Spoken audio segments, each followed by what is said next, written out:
सुतं शोकविनाशकारकं नमामि विघ्नेश्वरपादपङ्कजम्। त्वमेव माता च पिता त्वमेव बन्धुश्च सखा त्वमेव विद्या द्रविणं त्वमेव सर्वं मम देवदेव।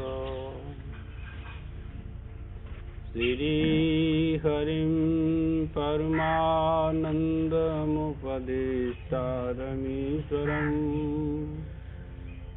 व्यापकं सर्वलोकानां कारणं तं नमाम्यहम्। वराहपीडं नटवरवपुः कर्णयो कर्णिकारम् विभ्रवासः कनककपिशं वैजयन्ती च मालाम् रन्ध्रानवेणोरधरसुधया पूरयन् गोपवृन्दैः बृन्दारण्यं स्वपदरमणम्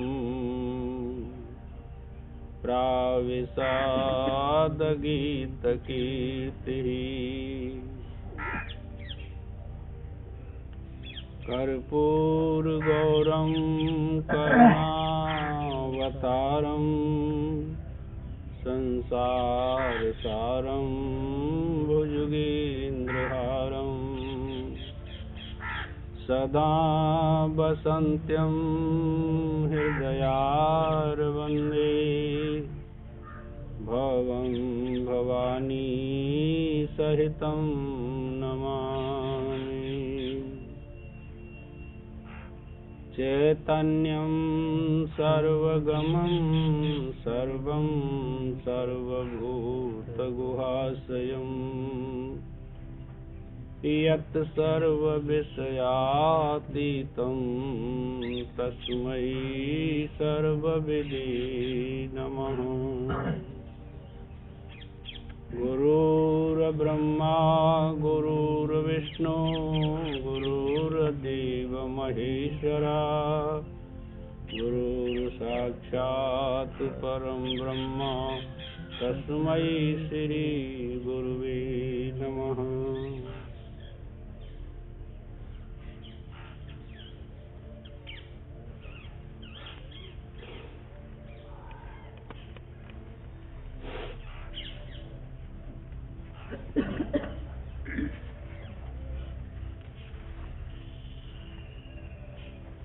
अहम हे सर्व यज्ञानां भोक्ता च प्रभुरेव च न तो माम विजानन्ति तत्त्वे नातश्च वन्दिते।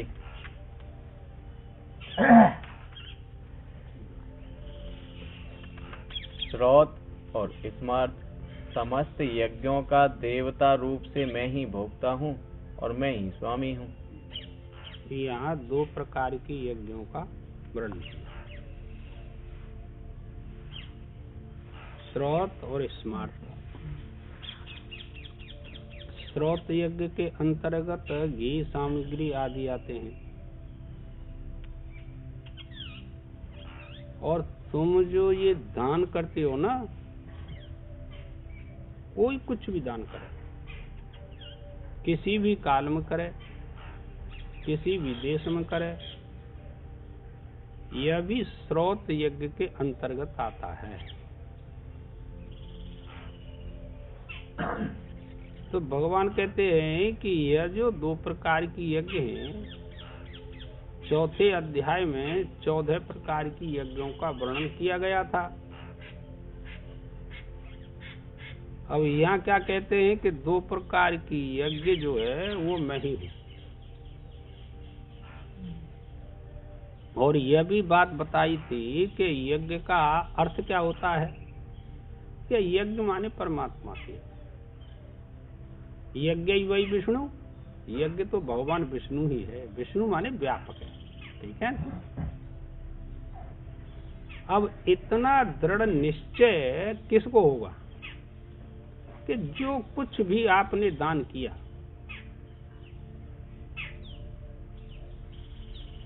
तो वो भक्षण करने वाला है कौन, जो लेने वाला है, वो उसको खाएगा। तो उसके शरीर में बैठ करके उसका भोग करता है और देने वाले के शरीर में बैठ करके देता है, तो व्यापकता सिद्ध हो गई। इतना ज्ञान यदि किसी को हो जाता है तो यज्ञ से तुरंत फल वर्तमान में प्राप्त हो जाता है। इस प्रकार का ज्ञान होता ही नहीं, न तो लेने वाले को होता है और न देने वाले को होता है। वो कहते हैं हमने को अन्य को दान दिया है, लेने वाला कहता है मैंने अन्य से दान लिया है। यह वृत्ति नहीं उत्पन्न होती कि देने वाले में और लेने वाले में एक ज्ञान दृष्टि सब में बैठी हुई है। ज्ञान के आश्रय को लेकर के समस्त प्राणियों में एक चेतन तत्व आत्मा ही है। तो यह तो कर्म कांड की बातें हैं। ऐसा कोई निश्चय करके यज्ञ दान तप जप करता है तो उसको भगवान कहते हैं कि उसको मेरा ज्ञान हो जाता है। क्यों? अरे समय ये कहीं तो देख रहा है, पीछे आया था भोक्तारम यज्ञ तपसाम सर्वलोक महेश्वरम, आया श्लोक कि संपूर्ण तपों और यज्ञों का भोक्ता अर्जुन तुम मेरे को ही तो जान, दूसरी कोई वस्तु थोड़ा ही है। पर इस प्रकार का जो ज्ञान है वो होता ही नहीं जीव को। क्यों नहीं होता? उसका कारण आपने पढ़ रखा है और सभी जानते हैं। इसके अनेक कारण हैं, एक कारण थोड़ा ही है। और एक भी कारण है और अनेक भी कारण है। एक कारण तो अज्ञान है और अज्ञान के जितने कारण हैं वो अनेक कारण हो गए। समझना तो बहुत कठिन होता है। देखिए आप लोग, अज्ञान के कारण हैं शोक और मोह, है कि नहीं? अज्ञान होगा तो शोक मोह होंगे और अज्ञान नहीं होगा तो शोक मोह नहीं होंगे। पीछे दूसरे अध्याय में आपने यह पढ़ा था कि शोक और मोह के कारण यह ज्ञान दब जाता है।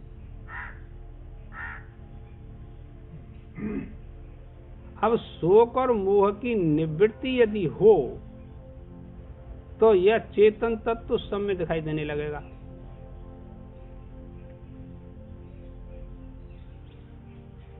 भगवान ने दूसरे अध्याय में यह बात बताई कि जब तेरी बुद्धि अर्जुन यदाते मोह कलिलम बुद्धिर्व्यते तरसति, मोह रूपी दलदल कीचड़ को यदि पार कर गई तेरी बुद्धि तो फिर क्या होगा? यह नहीं कहा कि तुरंत ज्ञान हो जाएगा, यह नहीं कहा भगवान ने। तो होगा यह कि इस लोक के भोगों में जो प्रीति थी और परलोक के भोगों में जो प्रीति थी, अर्थात यहां सुनने के लिए मिले और यह भी सुनने के लिए मिला कि मरने के पश्चात ऐसा करने से वह लोक प्राप्त होगा। इन सब का तेरी बुद्धि तेरा मन त्याग कर देगा। जब त्याग करेगा तो वह जो शोक मोह थे ना वो नाश को प्राप्त होंगे। नाश को प्राप्त होंगे तो वह ज्ञान आपके प्रत्यक्ष हो जाएगा। उस शोक मोह की निवृत्ति के लिए आपको यह परमात्मा ने जन्म दिया कि मैं आपको मनुष्य बनाता हूं। ज्यादा शोक मोह के चक्कर में न पड़ना, हानि लाभ के चक्कर में नहीं पड़ना, सुख दुख के चक्कर में नहीं पड़ना। तो इस स्थूल शरीर का जो उपादान कारण है वो क्या है? पंच महाभूत ही उपादान कारण बताए। बिना पंच महाभूतों के स्थूल शरीर की संरचना तो नहीं हो सकती, तो उपादान कारण हो गया। पर मुख्य उपादान कारण तो इस स्थूल शरीर का आपके पुण्य पाप, और कोई बात नहीं। और आपके धर्म अधर्म ऐसा मान लो, तब शरीर की उत्पत्ति होती है।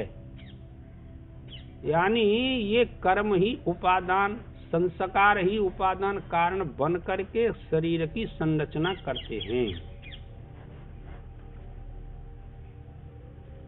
लेकिन अब ये उत्पन्न हुआ और इसमें अनेक प्रकार के राग द्वेष उत्पन्न हो गए तुम्हारे पहले जन्मों के अनुसार।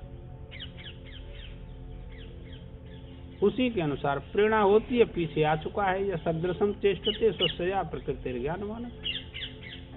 सभी प्राणी अपने अपने पुण्य पाप के अनुसार अर्जुन चेष्टा करते हैं। स्त्री हो के पुरुष हो, देवता भी अपने पुण्य के अनुसार चेष्टा करते हैं, चांडाल भी अपनी पुण्य पापों के अनुसार चेष्टा करता है, सब जीव भी अपने पुण्य पापों के अनुसार चेष्टा करते हैं। ये बिना पुण्य पापों के चेष्टा उत्पन्न नहीं होती किसी में भी। तो हमको संभल करके चलना चाहिए ना, भगवान की बहुत आराधना करनी चाहिए, बहुत भजन करना चाहिए कि प्रभु हमको भी थोड़ा सा ज्ञान दो। ये बात बताइए। तो उसी को कह रहे हैं कि यह जो यज्ञ है वह सब मैं ही हूँ अर्जुन, दूसरा कोई नहीं। यहाँ से शुरू होता है प्रसंग। हाँ जी।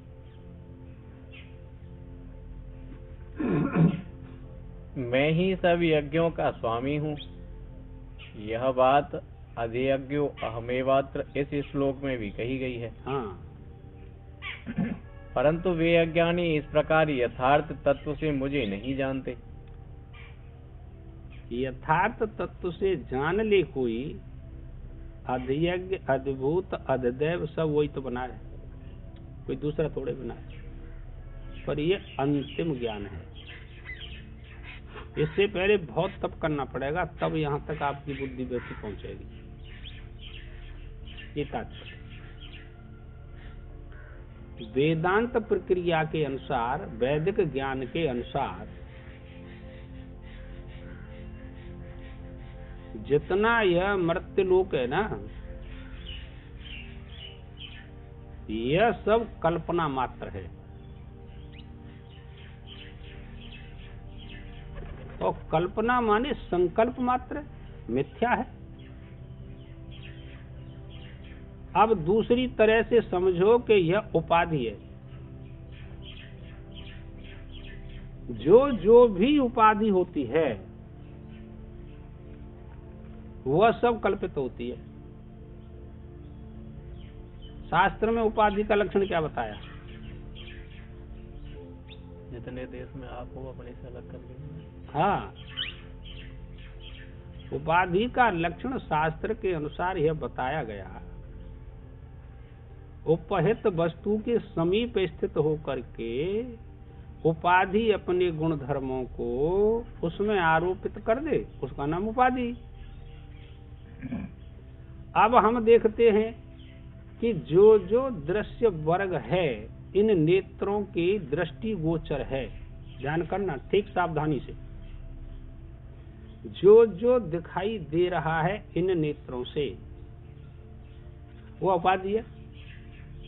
और इन नेत्रों से दिखाई नहीं देता, दूसरे नेत्रों से दिखाई देता है। वो नेत्र कौन से हैं? विवेक, विचार। उनके द्वारा भी तो दिखाई देता है। इन नेत्रों से आपका स्थूल शरीर दिखाई दे रहा है, लेकिन सूक्ष्म शरीर इन नेत्रों से तो दिखाई नहीं देता। वो तो विचार दृष्टि, विवेक दृष्टि से दिखाई देता है। शास्त्र कहता है कि यह सब उपाधि है, और जो जो उपाधि होती है उसमें आत्मा नहीं होता, परमात्मा नहीं होता, वो केवल प्रतीति मात्र होती है उपाधि, ये वास्तविक नहीं होती। इसीलिए शास्त्र कहता है, वेद कहता है कि ये जो जो भी दृश्य गोचर वस्तु है वो सब मिथ्या है। तुम उसमें अपना चित्त क्यों लगाते हो? कोई वस्तु अप्राप्त है, फिर आपने पुरुषार्थ किया, आपने उसको प्राप्त कर लिया, कोई बात नहीं, पर अब उसकी आशा छोड़ दो। समस्या क्या है? कि समस्या यह है कि हमने बड़े परिश्रम से कोई वस्तु को संग्रह किया, अब उसको उसी स्वरूप से स्थायी रखना चाहते हैं कि इसी प्रकार से हमारे पास बनी रहे, इसका क्षय न हो, नाश न हो, बस। अब यह भी ज्ञान नहीं है कि यह पुरुषार्थ से प्राप्त किया है, यह स्थिर नहीं रह सकता, यह ज्ञान नहीं है हमको, इसीलिए परेशानी खड़ी हो जाती है। वो कहते जो जो दृश्य होता है वो सब मिथ्या होता है।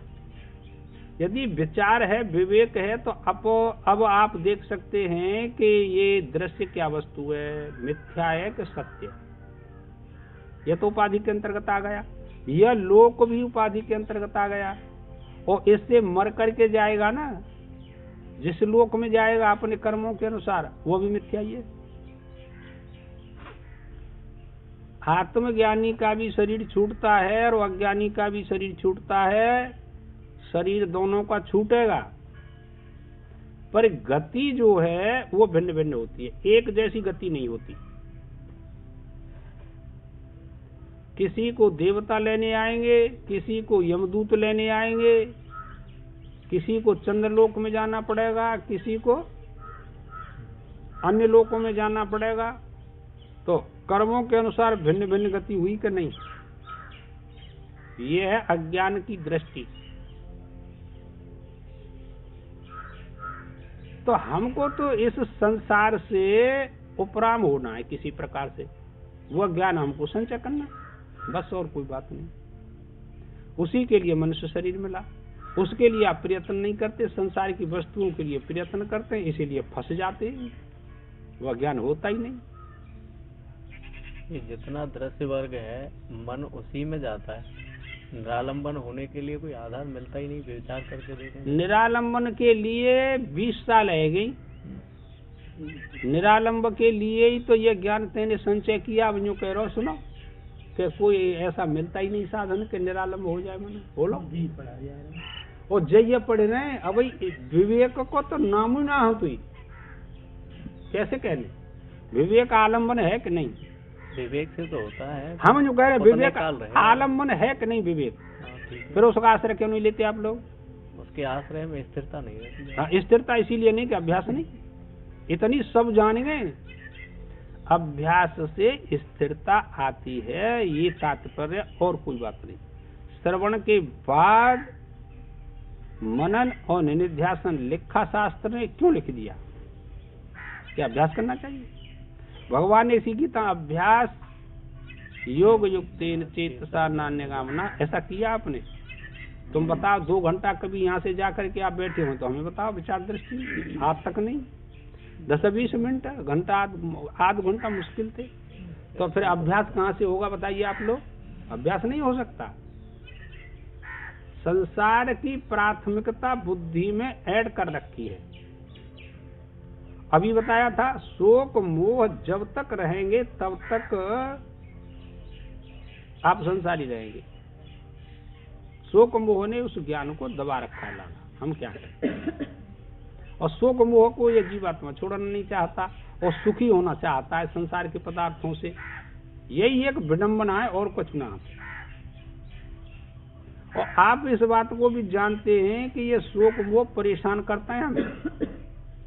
तो समस्या ये है कि चाहे परेशान करो चाहे कचू पर, हम छोड़ेंगे नहीं इनको। और कोई बात नहीं, शोक और मोह ये बहुत विशेष बात है। हाँ।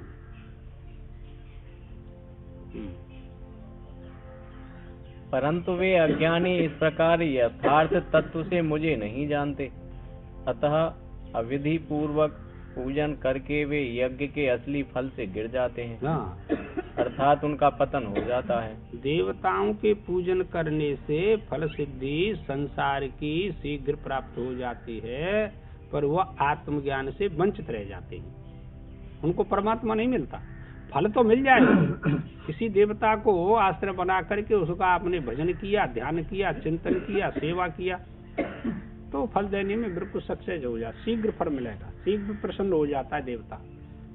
और यह नहीं जानते कि जिस देवता का हमने पूजन अर्चन बंधन किया है ना, वही परमात्मा देवता बना है। इस प्रकार का ज्ञान नहीं होता हमको, इसीलिए देवता को भिन्न मान लिया परमात्मा से। जो भक्त अन्य देवताओं की भक्ति के रूप में अविधि पूर्वक भी मेरा पूजन करते हैं, उनको भी यज्ञ का फल अवश्य मिलता है।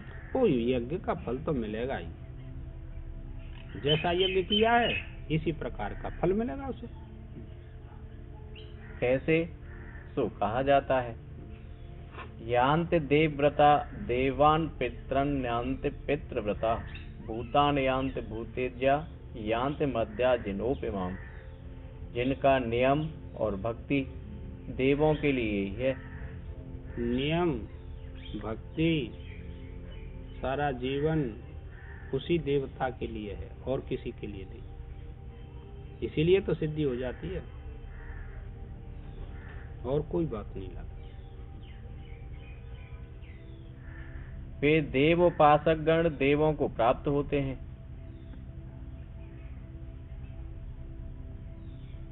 श्राद्ध आदि क्रिया के परायण हुए पितृ भक्त अग्निस्वातादि पितरों को पाते हैं।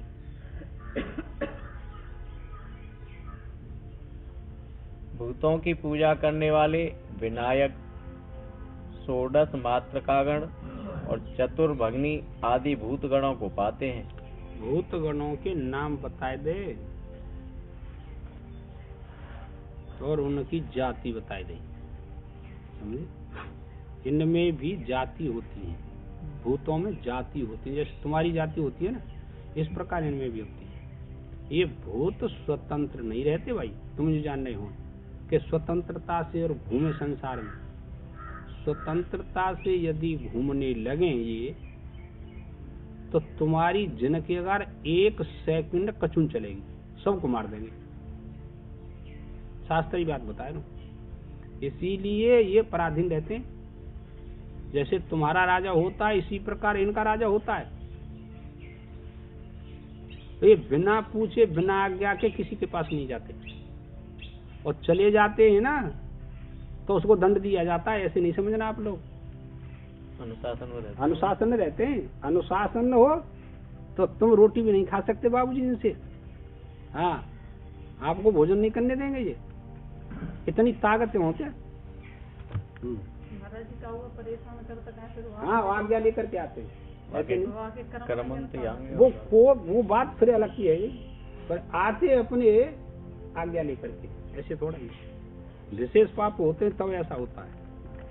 तथा मेरा पूजन करने वाले वैष्णव भक्त अवश्य में मुझे ही पाते हैं। अभिप्राय यह है कि समान परिश्रम होने पर भी वे अन्य देवोपासक अज्ञान के कारण केवल मुझ परमेश्वर को नहीं भजते। उनके चित्त में अज्ञान बैठा हुआ है। क्या ज्ञान है कि इस देवता की पूजा करने से और हमको यह वस्तु प्राप्त हो जाएगी, यही अज्ञान है। जैसे कोई यक्ष की पूजा करता है तो यक्ष धन देते हैं। क्या देते हैं? धन देते हैं। मंत्र भी है, इस मंत्र का जप करो तुम तो आपको बहुत सा धन प्राप्त करेगा यक्ष। तो कहते हैं कि यक्षों का पूजन तो किया उसने और धन प्राप्त हुआ, लेकिन परमात्मा से तो वंचित हो गया। धन ही सब कुछ थोड़ा ही है। धन अपनी जगह काम करता है, पर सब जगह काम थोड़ा ही करता है। ये तात्पर्य। अज्ञान के कारण केवल मुझ परमेश्वर को ही नहीं भजते, इसी से वे अल्प फल के भागी होते हैं। अज्ञान बैठा हुआ है ना बुद्धि में। एक व्यक्ति ने, भक्त ने यक्ष की पूजा की, भजन किया 12 साल, यक्ष प्रकट हुआ तो उसने कहा तू क्या चाहता है? तेने 12 साल मेरा भजन किया है, अर्चन बंदन किया है, पूजा की है, तू क्या चाहता है? उसने कहा महाराज मेरे को तो धन चाहिए और कुछ नहीं चाहिए। यक्ष ने कहा कि भाई धन मत ले और कुछ मांग ले। तेने 12 साल तपस्या की है मेरे लिए, तो धन की इच्छा छोड़ दे और मैं तेरे को सब कुछ दे सकता हूँ, धन मत मांग। उन्होंने कहा मेरे को धन चाहिए। 3 दिन आया उसके पास में रात्रि को, पर वह धन से विचलित नहीं होता, वो कहता है धन चाहिए। उसने कहा अब ये मानेगा नहीं। एक दिन चौथी रात्रि को आया और उसके जीवात्मा को खींच करके और ले गया। उस लोक में ले गया जहां धनी पुरुष जाते थे, मृत्यु लोक से मर करके जाते थे ना, वहां ले गया यमपुरी में, और वहां रखा उसको। उसने कहा तू इन व्यक्तियों को जानता है? उसने देखा ये तो मेरे गांव वाले, बड़े पैसे वाले थे। कि तेरे गांव वाले हैं ना? कि हाँ। अब इनकी गति देखो क्या है रही है। तो अनधिकार चेष्टा से धन इकट्ठा किया था, नाती बेटा मौज ले रहे, और उनको तो जाना तो पड़ेगा ही सबको, ऐसे नहीं समझना आप लोग।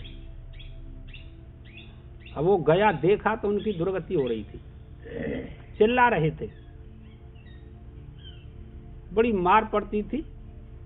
कहीं रुद्र के कुंडों में डाल दिया जाता था, कहीं अग्नि से तपाया जाता था।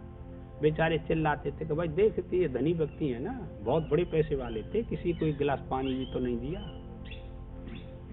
तेरे गांव के है ना? क्या हाँ। क्या तो तेरी इच्छा हो ऐसा करना।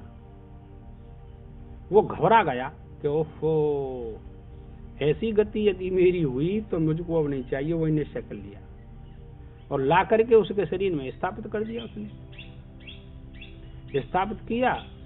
अब वो सुबह जगा, अर्चन वंदना किया, फिर रात्रि हुई, फिर सोया, फिर आया कि अब तू क्या चाहता है? धन चाहे तो मैं मन चाहा धन दे दूंगा तेरे को, तू अपनी इच्छा से पूरी कर। उसने कहा महाराज अब मेरे को धन नहीं चाहिए। धन की 3 गति होती है, दान, नाश और भोग। ये आपको खूब बताया है। उसने कहा धन नहीं चाहिए। धन नहीं चाहिए तो प्रभु का भजन कर। उसी को जी कह रहे हैं कि देवताओं का पूजन करने वाले देवलोक को प्राप्त होते हैं, और उनको जैसी इच्छा होती है उसी प्रकार का उनको फल प्राप्त होता है। भगवान कहते हैं लेकिन मैं तो प्राप्त नहीं होता। जब तक मैं प्राप्त नहीं होऊंगा तब तक जन्म मरण होते रहेंगे, दुख सुख होते रहेंगे। किसी को पता नहीं पहले जन्म में तुम कहाँ थे, कहाँ से आए, क्यों आए। भगवान ने अपने राजी से भेजा आपको यहाँ पर कि तुम अपनी राजी से आए? बता, क्या तो अपनी राजी से आए। भगवान की तो कोई राजी ना है थी, तुम अपनी राजी से आए हो ना। हाँ, अब बिना राजी के यहाँ से जाना पड़ेगा आपको। आए थे अपनी राजी से, क्यों? आपने कर्म किया था पहले जन्म में, इच्छा बाकी रह गई थी, उनकी पूर्ति के लिए फिर आएंगे। और अब भी इच्छाओं की पूर्ति नहीं होगी तो फिर आगे का जन्म स्वीकार कर लिया आपने। अगले शरीर की तैयारी है सबकी, जितने मनुष्य हैं, स्त्री पुरुष, बूढ़े बच्चे, बालक जवान, आगे का शरीर का निर्माण आप कर रहे हैं। सब निर्माण कर रहे हैं, और जाना तो पड़ेगा। आए थे अपनी इच्छा से, जाना पड़ेगा दूसरी की इच्छा से। आप रोक नहीं सकते इन बातों को। यदि रोकना है तो बात तो मानिए, शोक मोहात कारण संसार निवृत्ति तो गीता शास्त्र न प्रवर्तक। गीता पढ़ने वाले के शोक मोह निवृत्त हो जाते हैं, प्रवृत्ति नहीं करती गीता कि तुम शोक मोह में फंसे रहे हो, वो नहीं करती। ये जो दृश्य वर्ग है ना उस परमात्मा में नहीं है ये, ऐसा तुमको भी निश्चय करना पड़ेगा। ये केवल दृश्य मात्र है, वास्तव में नहीं है। समझ में नहीं आई बात? समझ में थोड़ा ही आती है। जैसे स्वप्न के पदार्थ दृष्टि गोचर होते हैं पर वो वास्तव में होते हैं क्या? नहीं होते। पर जिस काल में वो प्रतीति हो रही है उस काल में सत्य प्रतीत होते हैं कि नहीं? क्या होते? ऐसे ही ये जागृत अवस्था में आपको जो भी दृश्य वर्ग प्रतीत हो रहा है वो सत्य प्रतीत हो रहा है कि नहीं? कि सत्य हो रहा है प्रतीत। इसको जानने के लिए ये दृष्टांत बताए। रस्सी का सर्प के साथ संबंध है और सर्प प्रतीत हो रहा है मंद अंधकार में, है ना? उधर सीपी में चांदी प्रतीति हो रही है, वहां तो मंद अंधकार भी नहीं है। आपने विचार नहीं किया इन बातों का? सीपी में जब चांदी प्रतीत होगी, बालकों में पड़ी हुई सीपी उसमें चांदी दिखाई देती हो, चांदी, तो वहां अंधकार है कि नहीं? वहां अंधकार भी नहीं है। लेकिन रज्जु सर्प का दृष्टांत मंद अंधकार है।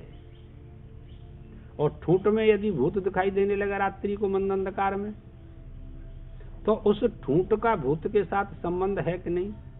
रस्सी का सर्प के साथ संबंध है कि नहीं? सीपी का चांदी के साथ संबंध है कि नहीं?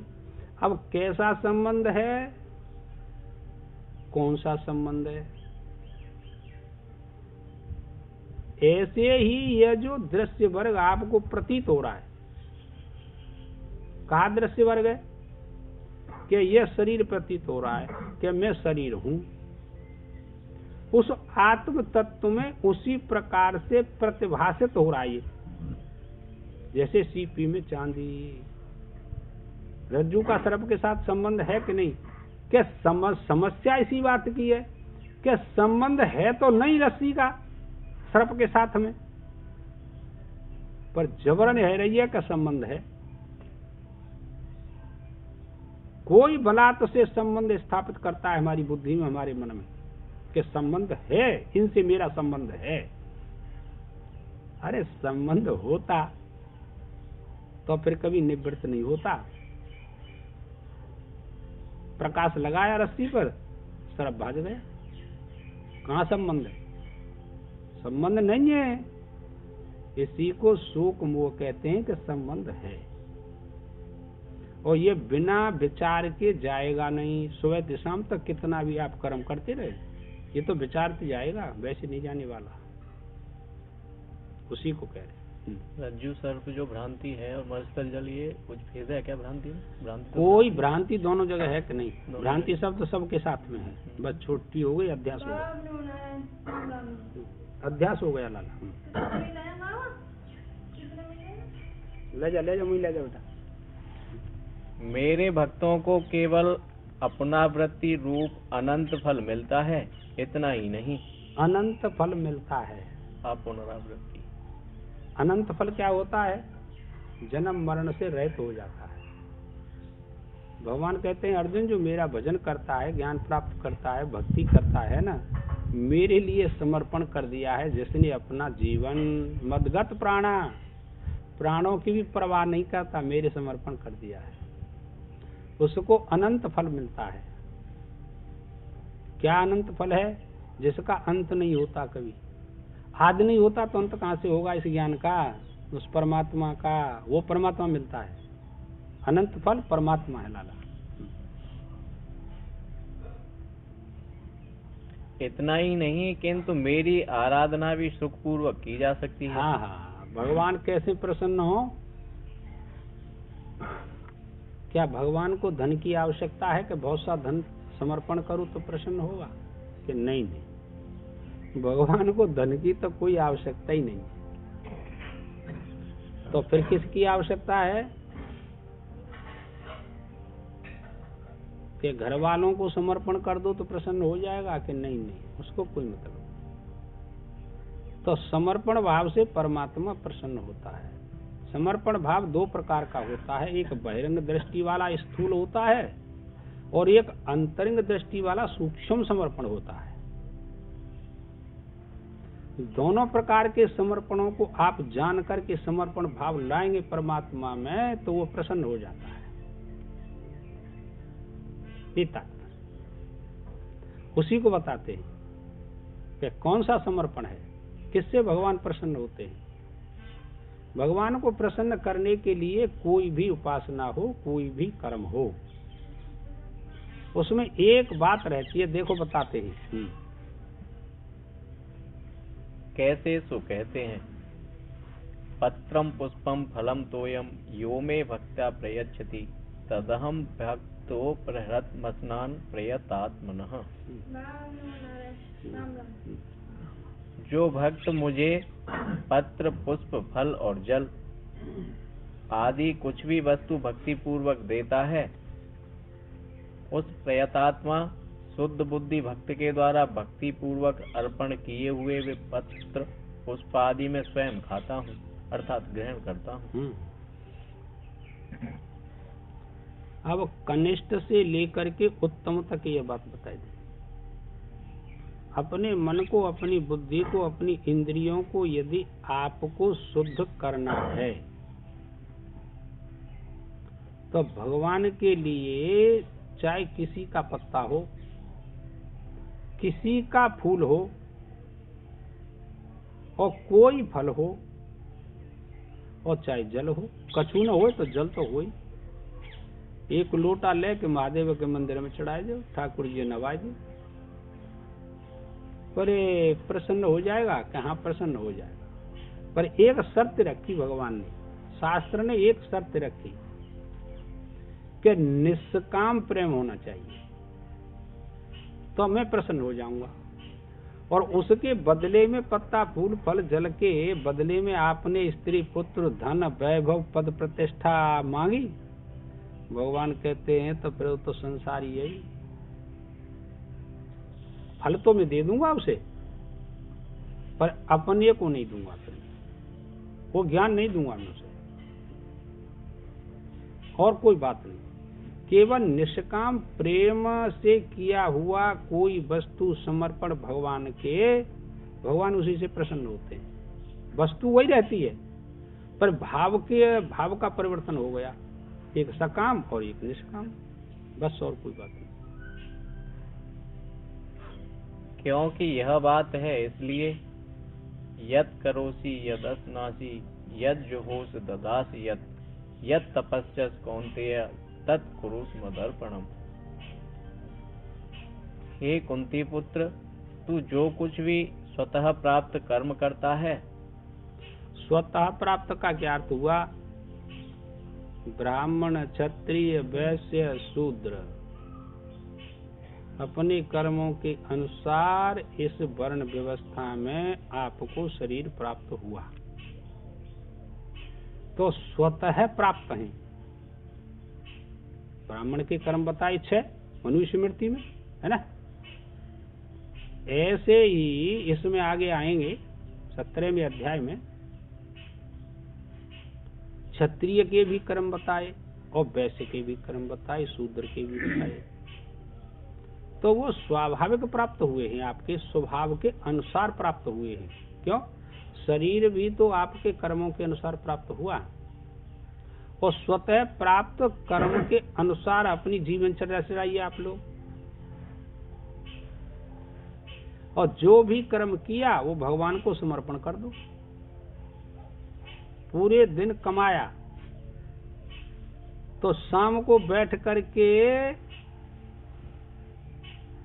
आपने हिसाब लगाया और समर्पण किया उसके कि नहीं किया। सोए गए, रोटी खाई 2:30 से रजट सोए गए, 6 घंटा सोए, कोई 8 घंटा सोए। मानवता कहाँ रही बताओ? कोई मानवता थोड़ा ही है, कोई मानवता नहीं।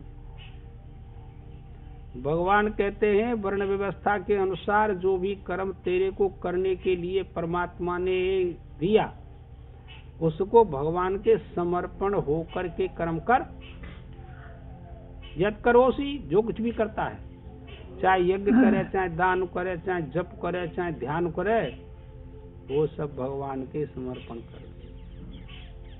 यदस्नासी, जो कुछ भी खाता है, दिन में कई बेर खाम तो 1 बेर 2 बेर 4 बेर 10 बेर, चाहे पानी पियो,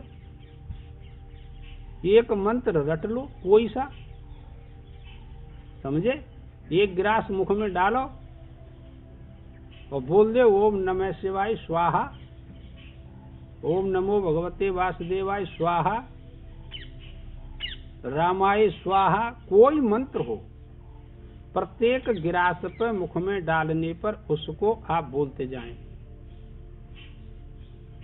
वह जो भोजन आप कर रहे हैं ना, जो गिलास जा रहा है अंदर, स्वाहा शब्द से स्वाहाकार, ये किस में रहता है? परमात्मा में। जो खाया है ना, उसको पचाने वाला कौन, कभी आपने विचार किया? नहीं किया। गीता में इसी में बताया, अहम वैश्वानरो भूत्वा प्राणिनाम देहमाश्रिता प्राणपान समायुक्त पचाम्य। अरे अर्जुन, 4 प्रकार के अन्न को मीत पचाता हूँ, ना आई समझ में, कहाँ थे आप?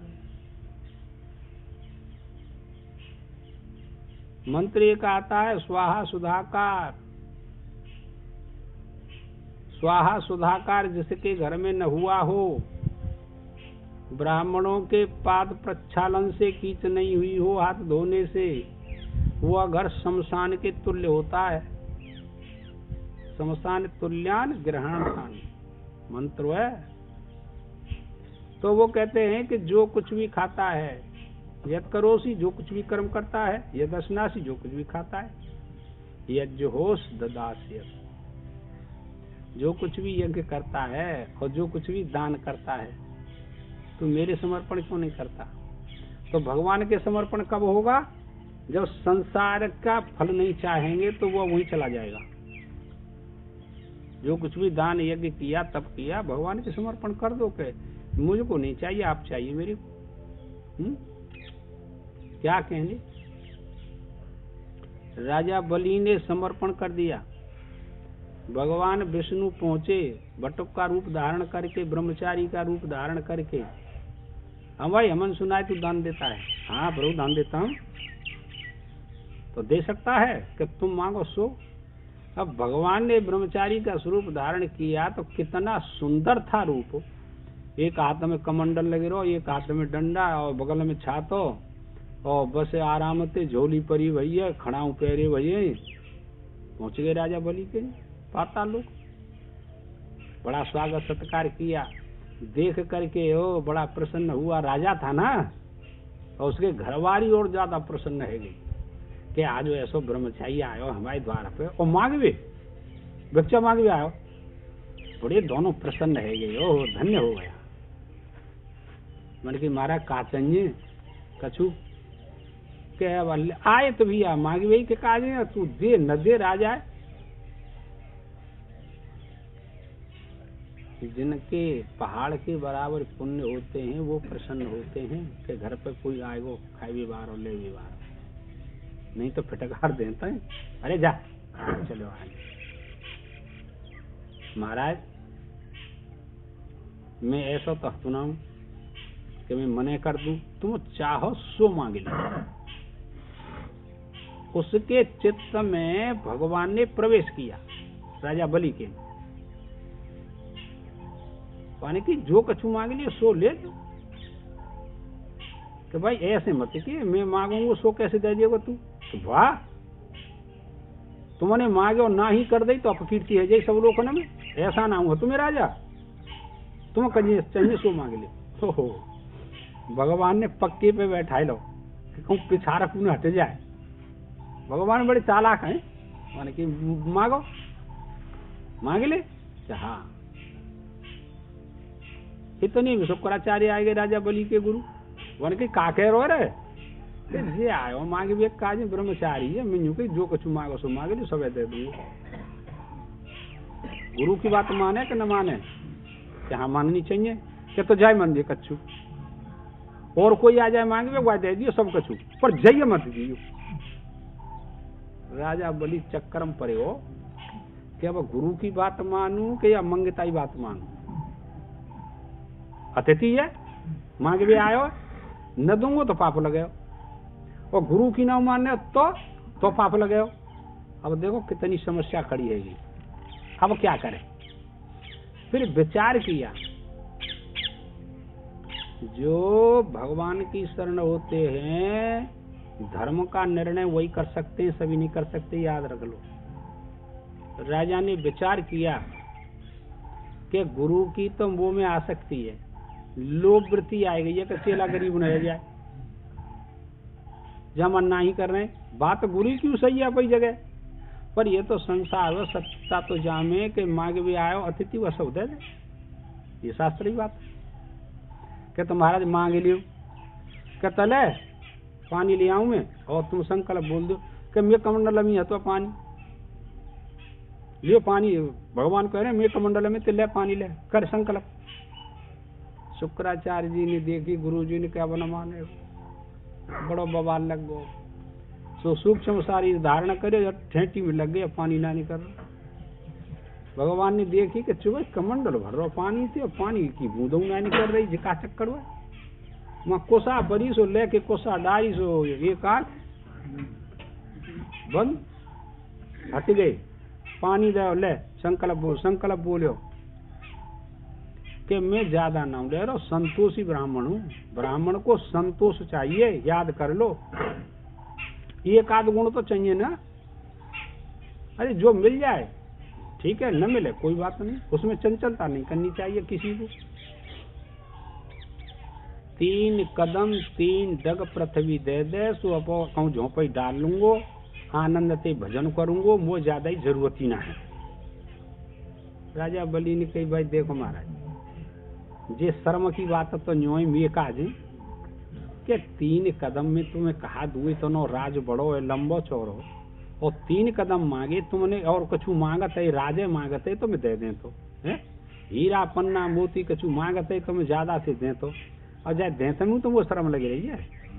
कछु और मांग लो ज्यादा सो कि ना मैं संतोषी ब्राह्मण हूँ, 3 कदम क्या तो दे दे, क्या दे दे ठीक है।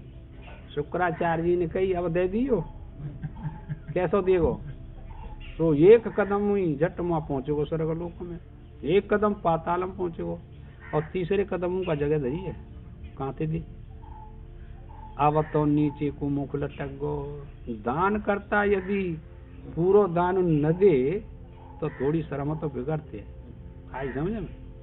शुक्राचार्य करें तो ते पहले कही कि जाय दान मत दियो, कि महाराज जब दान लयो संकल्प बोलियो तो बामन अंगुल को, और जब वह ले भी लगे दान है तो आकाश पाताल दोनों ही नाप ले गए, वो का सलई कि जी कौन बवाल हुआ, ओ हो बड़ो बवाल लग गो। अब तो बड़ी परेशान घरवाई ठाड़ी वानी कही चो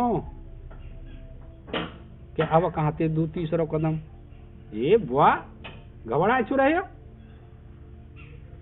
3 कदम ते शरीर अलग है, तुम्हारे राज ते शरीर अलग है ना, कि हाँ कि तो फिर शरीर न पवाई दो।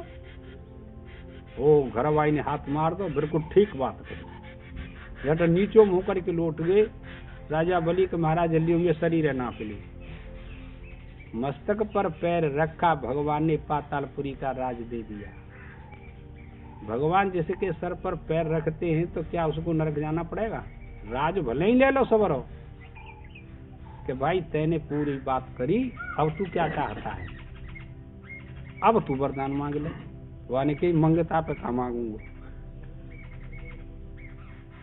तुम मंगता हो, तुमने मांगे हो आए थे और तुम पे मांगे लू करना भाई, फिर हमारा अस्तित्व खत्म हो जाएगा, कोई भजन ध्यान यज्ञ दान सब कोई न करेगा भाई, ऐसे मत करे। वानी कही तो अच्छा ये को दे दो वरदान, तुम ना मानने तो मैं जब तक राज्य शासन करूं तब तक दरवाजे जब कबू निकल के आऊं दरवाजे पे तैयार मिलो, तुम्हारे दर्शन करूं मैं, जानो ना कहूं जब तक राज रहे। भगवान ने कही चले मस्त हुए सही, सब कायते मिले हो जे त्यागते मिले हो ना, दानते मिले हो ना, सेवाते मिले हो ना, बस काम बन गया। यत करोसी यत दर्शनासी यत जो हो ददासी यत तपस्या से कौन ते जित तप लाला। तू मेरे अर्पण कर दे, बाकी नो टेंशन, कुछ नहीं। हाँ तो सब वही को है। तुम जो जानने हो कि हमने कमायो है, तुम कमबैया हो तो हम कह रहे तुम अरबपति बन जाओ, यहाँ जिते बैठे गए एक साल में बन जाओ, सब जीवन में अरबपति खरबपति न बन जाओ। तुम कमबैया तो नहीं बन सकते, कितनी जोर लगाए ले नहीं बन सकता। जे ऐसा ही खेल हो लाला। जाकी बुद्धि में पवित्रता आ गई है सत्येंद्र, वो बात समझ लेगो और सबको धीरे धीरे धीरे धीरे परिहार करते जाएगो। हाँ तो कछूना है, चाहे स्वर्गलोक को राजू ले ले, चाहे पाताल को ले ले, चाहे पृथ्वी को ले ले। वेदांत सिद्धांत के अनुसार ये सब कल्पित है, ये वास्तव में वाकी सत्ता से प्रतीत है रहे, वास्तव में नहीं है।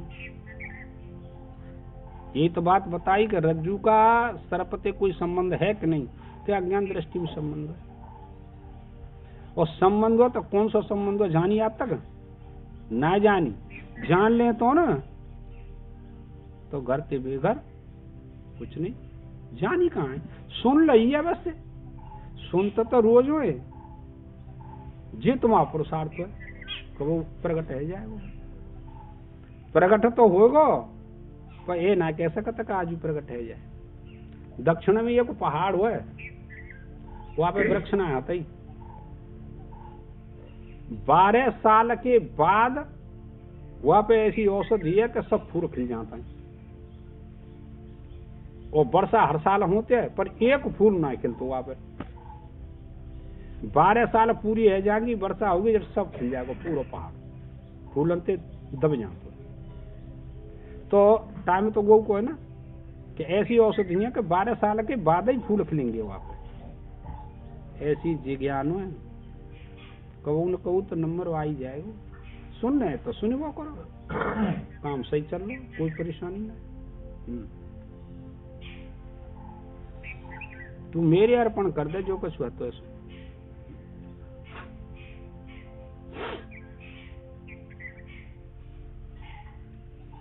जो खाता जो कुछ स्रोत या स्मार्त यज्ञ रूप हवन करता है, जो कुछ सुवर्ण अन्न घृत आदि वस्तु ब्राह्मण आदि सत्पात्रों को दान देता है। ऐसे नहीं समझना, एक सुई किसी को दान किया उसका भी पुण्य मिलेगा। दीयन्ते अनुपकारणे देशे काले च पात्रे तद्दानम सात्विक स्मृतम, 17वें अध्याय में देख ले। दान देना ही कर्तव्य है मनुष्य का, पशु ना करते दान, मनुष्य ही करता है। पात्र के प्राप्त होने पर तुम करेंगे तो उसका पुण्य फल, और निष्काम भाव से करेंगे तो आपकी बुद्धि में प्रकाश होगा, आत्मा का ज्ञान होगा, परमात्मा मिलेगा। ये तात्पर्य उनका कहना। फ्री फोर हो जी। और जो कुछ तप का आचरण करता है, हाँ, संपूर्ण इंद्रिय और मन का निग्रह करना, संयम में रखना, ये सबसे बड़ा तप होता है नाला।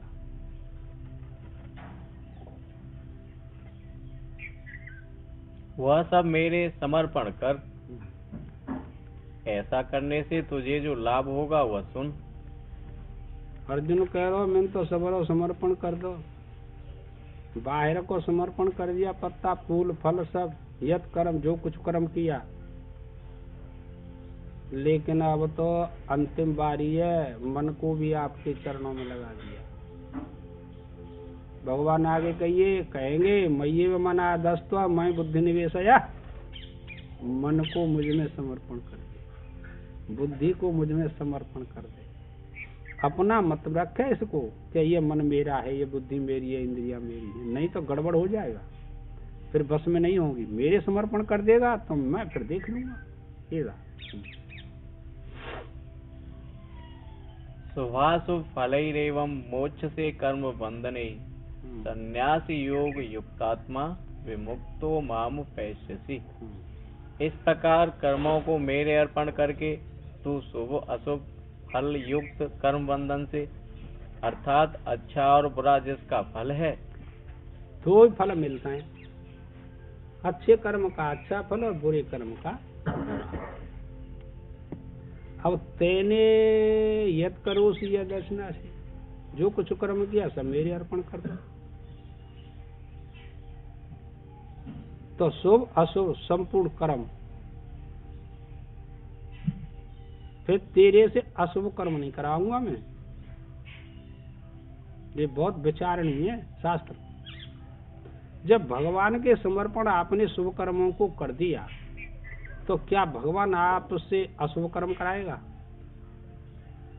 भगवान कहते हैं शुभ अशुभ फल ही रहेगा, शुभ और अशुभ कर्म सब समाप्त हो जाएंगे थे। शुभ भी नहीं रहेगा, अशुभ भी नहीं रहेगा। मोक्ष से ही कर्म बंधन नहीं, कर्मों के बंधन से मुक्ति प्राप्त हो जाएगी तेरे को। फिर क्या होगा कि तेरे को आत्मा का ज्ञान हो जाएगा भाई। ये बात सर्वज्ञता का ज्ञान हो जाएगा कि एक आत्म तत्व सब में बैठा हुआ है, बस और कोई बात नहीं। ऐसे कर्म रूप बंधन से छूट जाएगा तथा इस प्रकार तू संन्यास योग युक्तात्मा होकर संन्यास, संन्यास नाम ज्ञान का, संन्यास नाम परमात्मा का, संन्यास नाम ज्ञान आत्मा का, समझे? फिर वह कर्मों के बंधन में नहीं आता। कर्म तो एक बंधन है जो जन्म मरण के चक्कर में डाल देता है, और जब भगवान के समर्पण कर दिया तो बंधन छूट जाएगा। कितनी सरल बात बताई दी।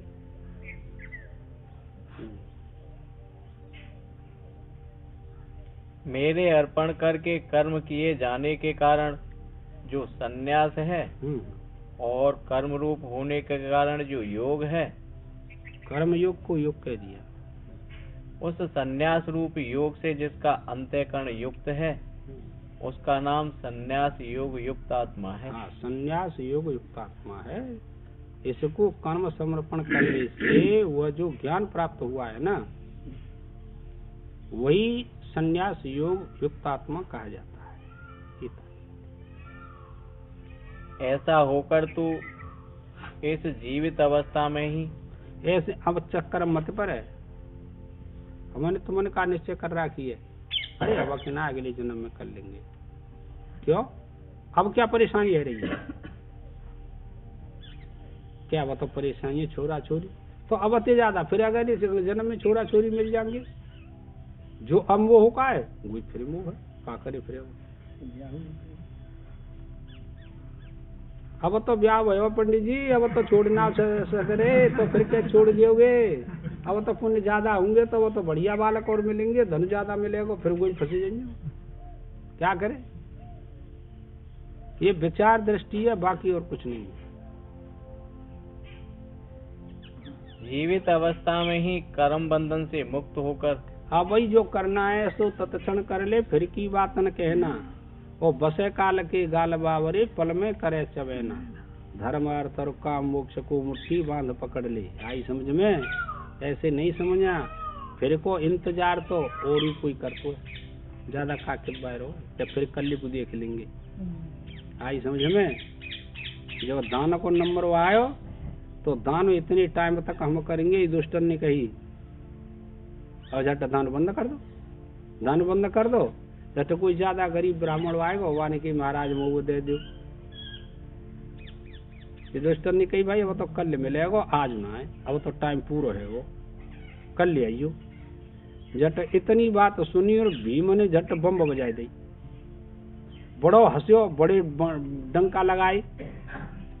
दुष्टन ने पूछी भैया जी कौन बजाए रहो? के भीम के काय को तो पूछ लियो, हम का सले का बड़ो खुशी है रो। आज तो बातें पूछी भैया तेने डंका कैसे बजायो? बड़ो खुशी को डंका बजायो के भैया तुमने यूँ कही हुआ मंगता थे दाल लेवे बाई थे के कल को आइयो, या को मतलब तुमने काल जीत लो, कल तक तुम रहेंगे, कल तक रहोगे, वो तो मेरा मुख है कि चले आओ। वानी की भीमन ठीक बात कही, लौट गए भैया ले जा ले। ये महान विचार विवेकी वैराग्यवानों की दृष्टांत आई समझ में। विवेक और वैराग्य ढंग है कि नहीं करियो? कौन के? हमारी काय के साथ ही छाती ते चपटा के रखना सब बात में। अब है वो टाइम, अब ना जा पे बैठे हो जाए न भूल हो जाए, पर्दा दो एक आध हो तो सब। इस शरीर का नाश होने पर मुझे ही प्राप्त हो जाएगा, अर्थात मुझ में ही विलीन हो जाएगा। वर्तमान जन्म में सबको त्याग करके तू जाने तेरो काम जाने, हमें कोई मतलब नहीं। बोलो सदगुरुदेव भगवान की जय। तुरंत करना चाहिए, बहुत अच्छी तरह से।